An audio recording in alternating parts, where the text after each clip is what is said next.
वो कहती कहाँ चलेंगे, तो मैंने कहा चलो वहां चलते हैं मेरी साइड जहाँ मैं रहता हूँ।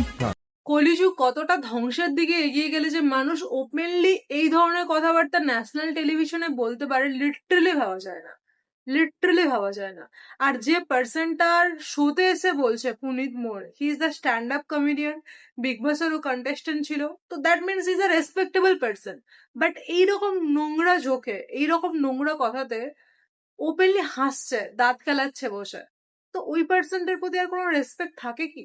সিরিয়াসলি কোনো থাকে না। যখন ও বিগ বস ছিল আমি কয়েকটা এপিসোড দেখেছিলাম, তো ভালো লেগেছিল, বাট সিরিয়াসলি রেসপেক্ট জিরো। আর যে বলছে, ভাই, ভাই, ওর ওর ব্যাপারে তো কোনো কথাই নেই। জাস্ট আমি ওই মেয়েটার কথা ভাবছি, যে মেয়েটা ওর সাথে ডেটে গেছিল, এরকম একটা চিন্দি মালের সাথে ডেটে গেছে first of all. And secondly, মানুষের টাকা থাকে না, ইটস ওকে, বাট মানুষের মানসিকতাটা ভালো থাকে। ভাই, ওর টাকার সাথে ওপরের পোর্শনটা তো খালি খালি, তার সাথে কোনো ওয়ার্ডস নেই ওকে বলার মতো। তো লাইফে একটাই কথা আমি মনে করি, ভাই, পয়সা কামানোটা খুব বেশি দরকার, খুব বেশি দরকার, না হলে এইরকম পার্সন গুলোকেই আমাদের ফেস করতে হবে। ভাই সেটা তো চাই না, তার জন্য যত যাও খেটে নেবো ভাই।